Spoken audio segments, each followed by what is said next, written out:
exists because it was offered to many other organizations and no one else took on the task of taking care of this property.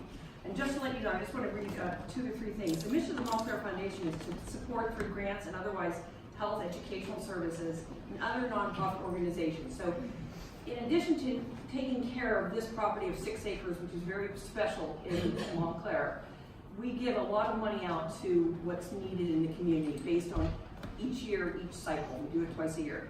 In addition to that, we take care of the Vleck House and Gardens.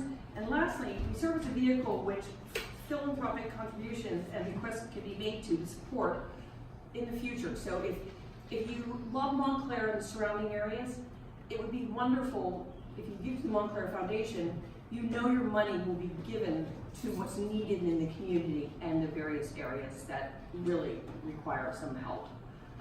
So look at our website. We welcome you and we appreciate you being here, and you're going to have a great time, beautiful days. Can't say more about that. And Chuck Fischer, our executive director, will take it from there, and then we're lucky enough to have Lisa Mira after that. Thank you. Thank you, Ginger. You're welcome. Good morning, everybody. One thing I just wanted to add was about what Ginger was saying is the Montclair Foundation has given over $2 million in grants since 1978. We support this community very much so. We support entities that you don't maybe know about, but are so important to the people of this town here. So keep that in mind. We do reach a lot of organizations that you might not even think of, but it does have an impact on everyone here in the community here. So anyway, welcome this morning.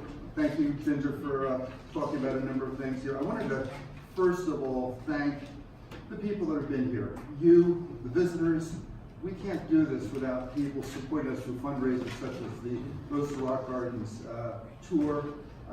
It makes a big difference, so thank you for that. Thank our sponsors.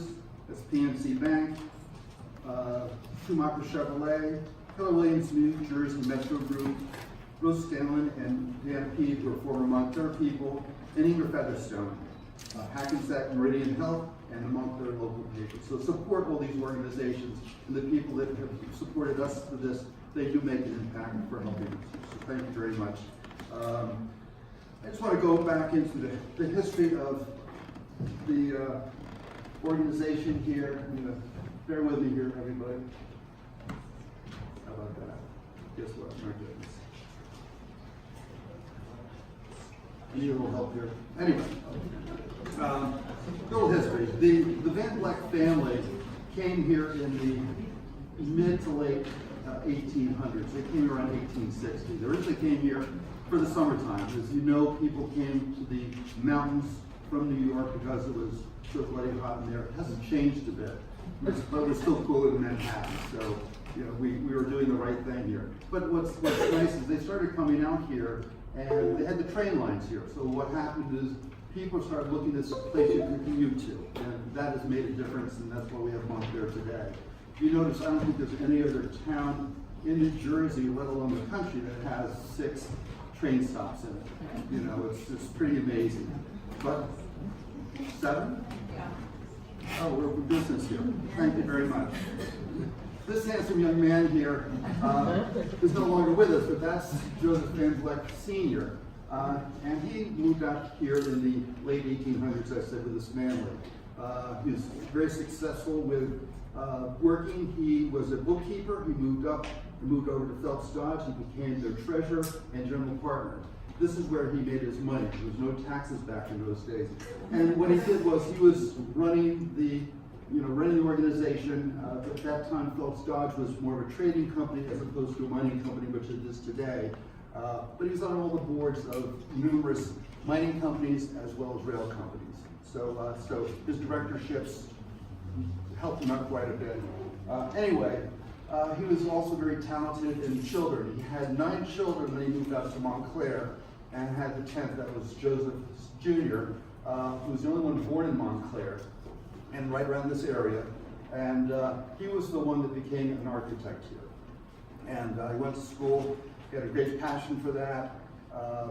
What he did was he designed this in 1915 for his cousin, and what happened is he started developing the property here. So anyway, this is Joseph Sr. And then Joseph Jr.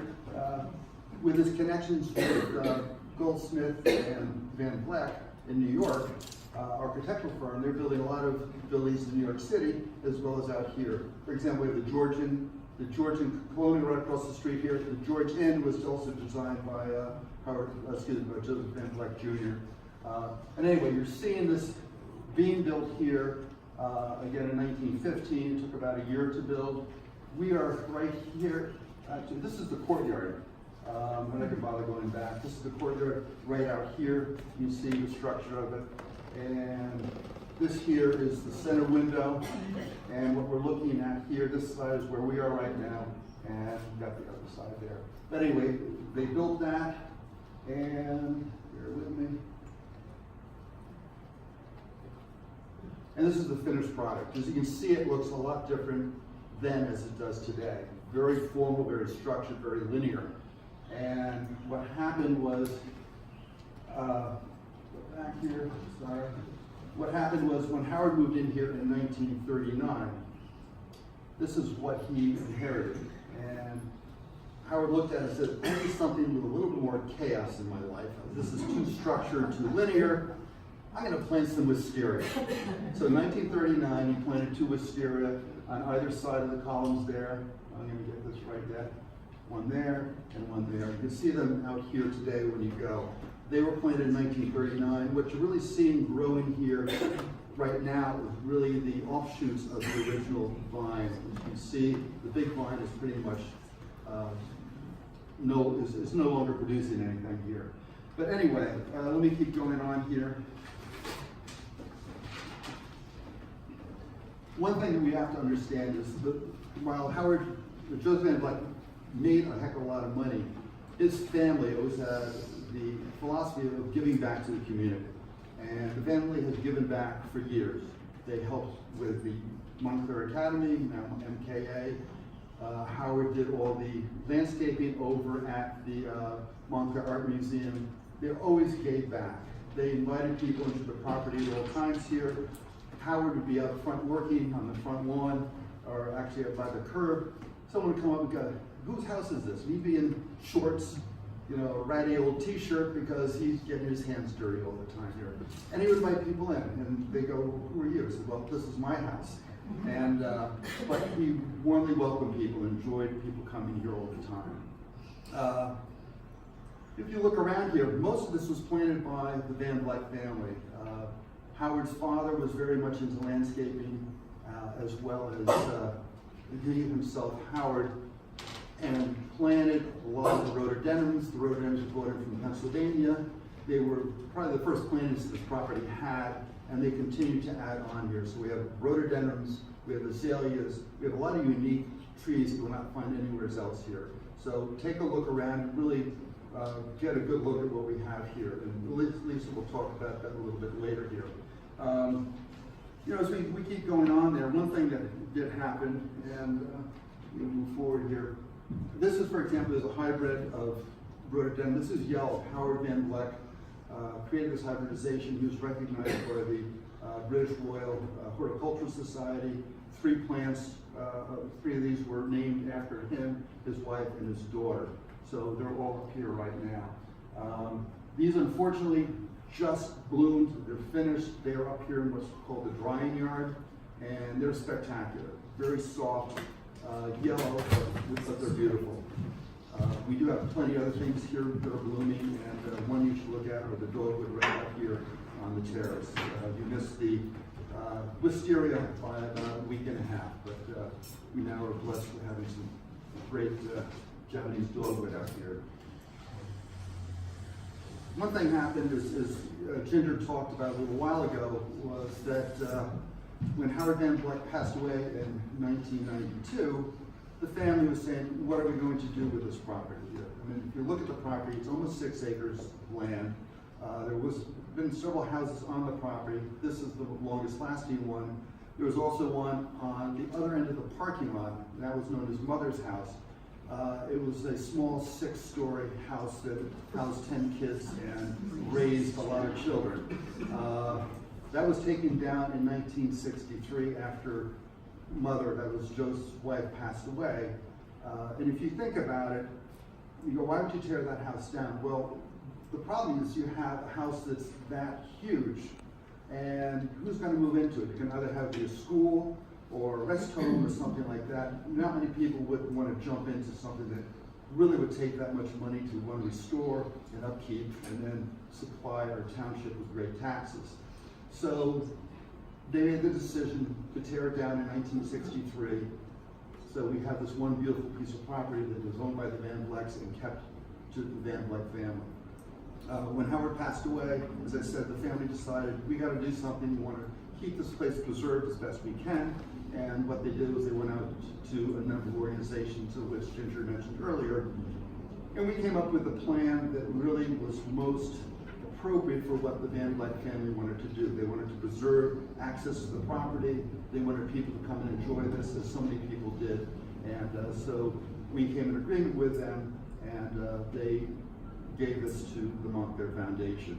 We're also very fortunate that Green Acres of New Jersey gave us a assistance to get this place going and you know, being kept up.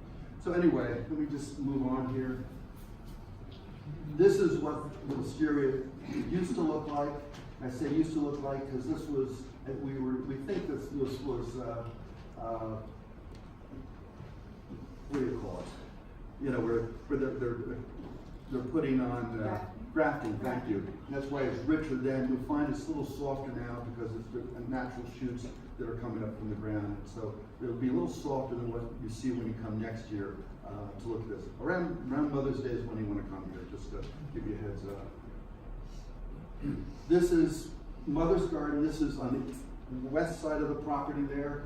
And you can see it was a very formal garden. There was a lot going on there. The pergola in the back there is still there. It's a new addition of it, but that's where it's always been. And these gardens are no longer there, but you go back, you'll see a lot of good things. And let's go the right way. And this is Mother's house there.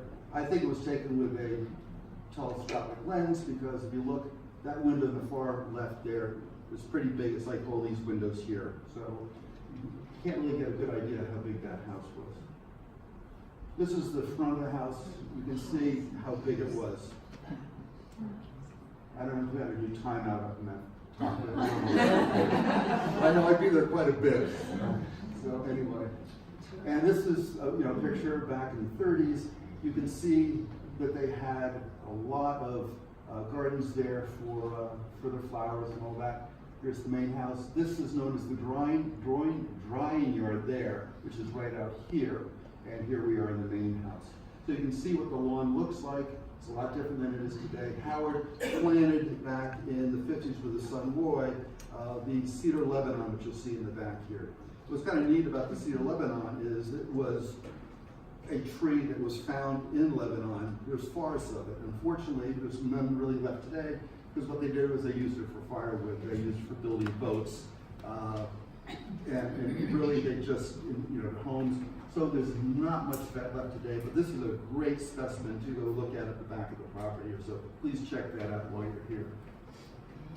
And this is Howard Van Vleck. You can see he's right out here, working on his, looks like his peonies. I can't see it from here, is that right? Azalea, okay, thank you. And, but he's working all the time on the property. And you can see anything, he's be trying to trim this, trim that, look at this, what can I do? But he had an absolute passion and he was very infectious in terms of getting people excited about this. I've met him once, I know people have met him, and he was just always known as a kind, gentle person who loved to give back to his community. He loved Montclair. And I think you see that with the people that I've met in the family. During our centennial, we had about 150 people, and 13 of them were Van Vlecks, came from all over the country to celebrate it with us. So they still have a real attachment to this place. They love it. They still continue to support us at times. This spring, Anne Van Vleck, that's Howard's daughter,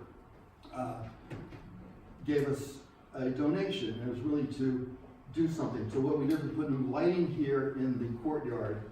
It looks fantastic. Got a comb, it's a little darker.